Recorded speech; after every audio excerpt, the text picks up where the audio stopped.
আসসালামু আলাইকুম। বিপদে না পড়লে বোঝা যায় না কে আপনার ভালো চায় কে খারাপ চায়, কে আপনার বন্ধু আর কে শত্রু। তো দেশের এই খারাপ সময়েও কিছু মানুষ অন্যের সমালোচনা নিয়ে ব্যস্ত, কিছু মানুষ তো এই বিপদকে সুযোগ মনে করে বিজনেস করতেছে। খাবারের দাম 5 গুণ বাড়াই দিয়েছে, সবকিছুর ভাড়া বাড়িয়ে দিয়েছে। লাইফ জ্যাকেটের দাম যেখানে 450 টাকা সেখানে হচ্ছে 600-700 টাকা নিচে দিচ্ছে না। এটাই নাকি তারা এইভাবে বিজনেস করবে এখন।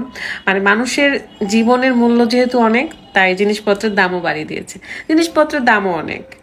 যারা সমালোচনা করেন আমার মনে হয় না তারা 1%ও দেশের মানুষের হয়ে কিংবা দেশের হয়ে কাজ করে। তারা শুধু ঘরে বসে হাহা রিয়াক্ট আর অন্যের সমালোচনা করতে পারে। আর আপনারা সমালোচনা করছেন কি যে এই পাতলা ছেলেটা কেন গেল, এ তো বন্যায় ভেসে যাবে।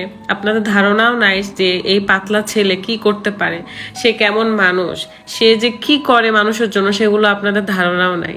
আরেকটা কথা, আমার কিন্তু একটাই ফেসবুক আইডি এবং একটাই পেজ, আর রিলস পেজ একটা ওপেন করেছে, বাট একদমই নতুন, 2000-এর মতো ফলোয়ার, কিন্তু সেটা নিয়ে ভাবছি না, ওইটা এখন বাদ।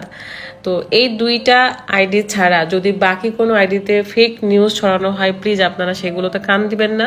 কারণ অনেকেই হয়তো বা আমার নাম করে টাকা ওঠাচ্ছে বা ওঠানোর ট্রাই করতেছে, আপনারা একটু বুঝে শুনে দেখবেন। আমার কিন্তু দুইটা আইডি ছাড়া আর কোনো আইডি নেই, একটা ফেসবুক আইডি ফারহানা আক্তার বিথু, আর এটা হলো পেজ ফারহানা বিথি, আর বাকি সব ফেক আইডি, বাকি সবগুলোই ফেক আইডি। আপনারা একটু সতর্ক থাকবেন। আর আমরা কোনো অনুদান নিচ্ছি না, এই কারণে আমাদের নাম করে যদি কেউ নিতে চায় তাহলে আপনারা অবশ্যই সেগুলো থেকে বিরত থাকবেন। আর দোয়া করবেন, আপনাদের ভাইয়া যেহেতু একটা টিম নিয়ে গেছে, যেহেতু বাংলাদেশের সব জায়গা থেকে অনেক ভাইয়েরা গেছে, অনেক বোনেরা গেছে, সেনাবাহিনী তো করছেই, তো সবাইকে আমরা সাপোর্ট দিই, সবার পাশে থাকি।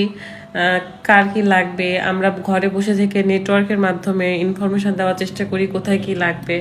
তো এভাবেই পাশে থাকতে হবে। যে সময় আমাদের সবাই একসাথে হাতে হাত রেখে বিপদ মোকাবেলা করার কথা, সেখানে কিছু সুবিধাবাদী ব্যবসায়ী তারা বিজনেস করতেছে দাম বাড়িয়ে বাড়িয়ে, বহু মানুষের জন্য আয়োজন করছে আলহামদুলিল্লাহ।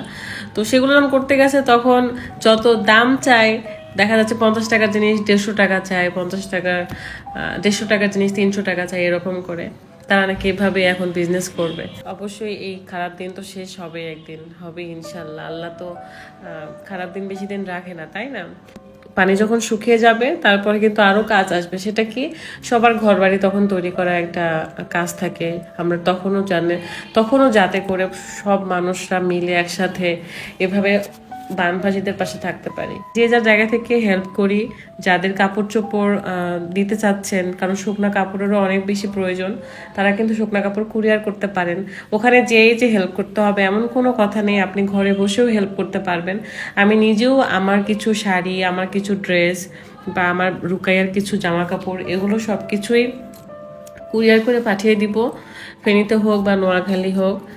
যেহেতু ঢাকা ইউনিভার্সিটিতে টিএসসি, ওনারা কিন্তু খুব সুন্দর করে টিম গঠন করে পুরো বাংলাদেশের মানুষ ওখানে যে হেল্প করতেছে, বিকাশে হোক বা নিজে সশরীরে গিয়ে হোক, কিছু না কিছু দিয়ে আসছে। তো আপনারা যারা বিকাশও করতে চান বা বিকাশের মাধ্যমে কিছু অর্থ দিয়ে বা কুরিয়ারের মাধ্যমে কোনো প্রোডাক্ট দিয়ে বানভাসীদের পাশে থাকতে চান, তারাও করতে পারেন। সেগুলো দেখে শুনে অবশ্যই করবেন, বিশ্বস্ত জিনিস, বিশ্বস্ত আইডি দেখে করবেন। এটাই হলো কথা। আমরা কেউ ভালো নেই, না খাওয়া দাওয়া না ঘুম, সবসময় চিন্তা হচ্ছে, ফেসবুকে তো ঢোকাই যাচ্ছে না। ও হ্যাঁ, আপনাদের তৃষা আপু কিন্তু গেছে, যেহেতু আপনাদের তৃষা আপু যেহেতু একজন বক্সার, তো সেক্ষেত্রে সে তার বক্সিংয়ের যেই প্লেয়ারগুলো আছে সেই টিমগুলোকে নিয়ে গেছে। সবাই ভালো থাকবেন, সুস্থ থাকবেন। আমরা একে অন্যের সমালোচনা না করি, যে ভালো কাজ করতে চায় তাকে অ্যাপ্রিসিয়েট করেন। তো ভালো কিছু করতে টাকা পয়সা লাগে না, ভালো হতে হয়। এই সবাই দোয়া করবেন। আমার কথাবার্তার মধ্যে ভুল হয়ে থাকলে অবশ্যই মাফ করে দিবেন। আল্লাহ হাফেজ, আসসালামু আলাইকুম।